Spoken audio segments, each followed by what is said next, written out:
Assalamualaikum warahmatullahi wabarakatuh. Bagaimana kabarnya hari ini teman-teman? Ya, semoga teman-teman semua dalam keadaan baik ya, dan selalu dalam lindungan Allah Subhanahu wa taala.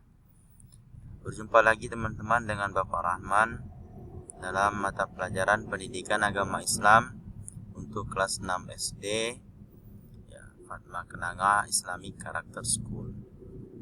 Nah, teman-teman, sekarang kita sudah masuk ke pelajaran yang keempat ya teman-teman ya. Jika minggu lalu kita sudah belajar tentang pelajaran ketiga ya. Kemudian kita masuk ke pelajaran keempat tentang memahami zakat. Namun sebelum kita masuk ke pembelajaran, ada beberapa hal yang perlu teman-teman persiapkan. Ya, salah satunya teman-teman silakan duduk yang fokus ya, duduk yang rapi dan simak belajar dari Bapak. Yang kedua, teman-teman siapkan buku pendidikan agama Islamnya ya, agar teman-teman bisa lebih mudah memahami. Kemudian yang ketiga yakni berdoa. Mari kita berdoa sama-sama ya teman-teman. Berdoa dimulai. Bismillahirrahmanirrahim. Rabbi shrah li sadri wa yassir li amri wahlul 'uqdatam min lisani yafqahu qawli. Shadaqallahul azim.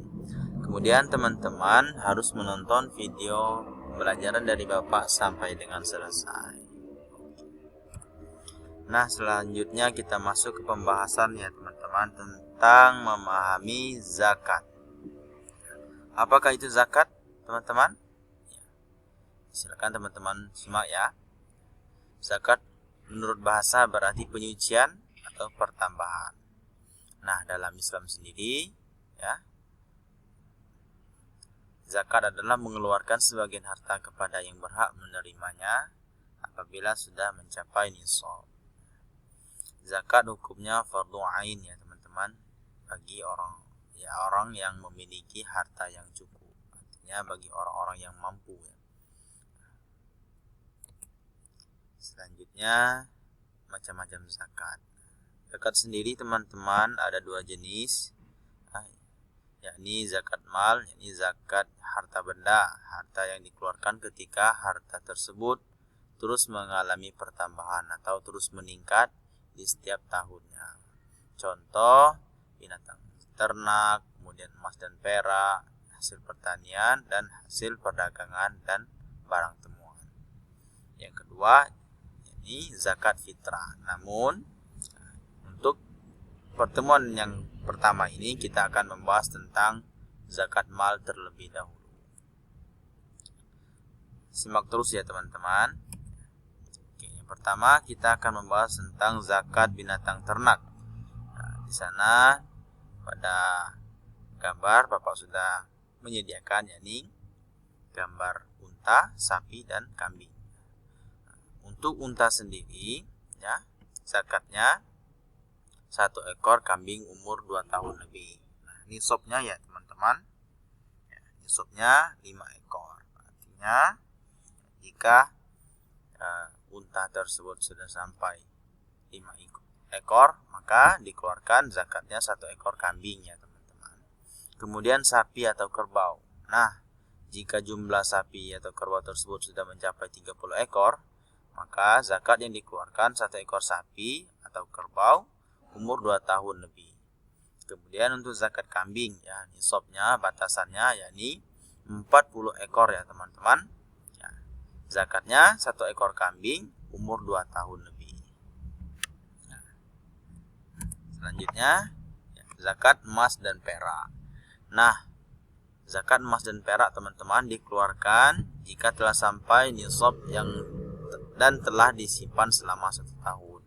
Artinya tidak langsung ya, ketika teman-teman, orang tua teman-teman memiliki emas ataupun perak, tidak langsung mengeluarkan zakat. Namun harus disimpan atau selama 1 tahun terlebih dahulu ya teman-teman ya. Kemudian nisabnya yakni jika sampai 94 gram selama 1 tahun tersebut, maka zakatnya 2,5% ya teman-teman. Kemudian untuk perak sendiri nisabnya 624 gram ya teman-teman.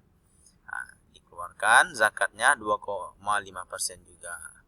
Artinya dari jumlah 94 gram ataupun 624 gram itu diambil 2,5% ya teman-teman, dikeluarkan zakatnya. Kemudian zakat untuk hasil pertanian. Nah, teman-teman, di sini pertanian yang dimaksud adalah seperti ya padi, jagung, dan gandum. Kemudian untuk buah-buahan, anggur dan kurma. Ini bisa disamakan ya teman-teman. Nah, untuk nisab harta hasil dari pertanian atau batasannya ya teman-teman, ya ini ketika sudah mencapai 930 liter, baik itu padi, jagung maupun gandum, baik itu buah-buahan seperti anggur dan kurma. Jika sudah mencapai 930 liter, maka zakatnya dibayarkan.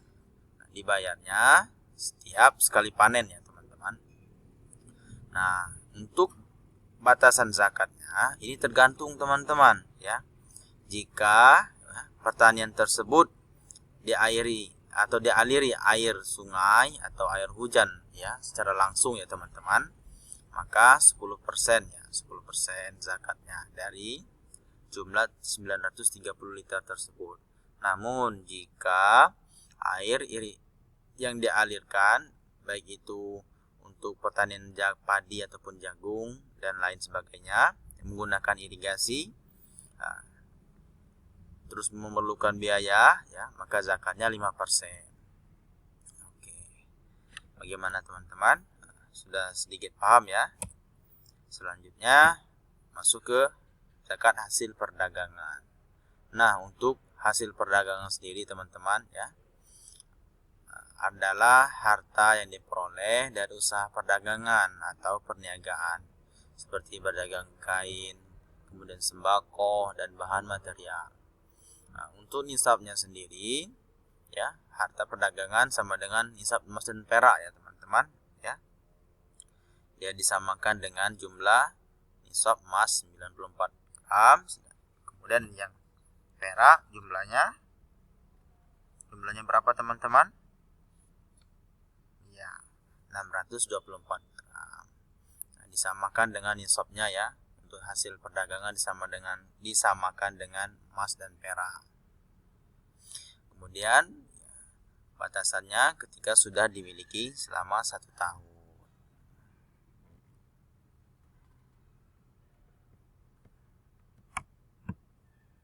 Dikeluarkannya berapa ya teman-teman?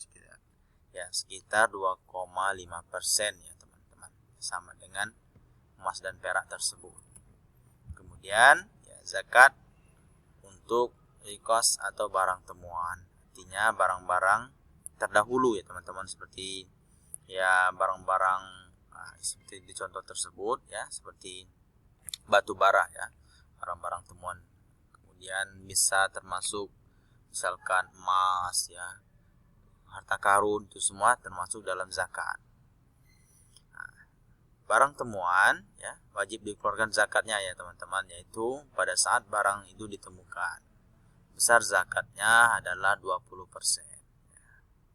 Artinya ketika orang-orang menemukan baik itu batu bara ataupun harta karun dan lainnya, maka ya, pada saat itu dihitung totalnya, kemudian dikeluarkan zakatnya sebanyak 20%.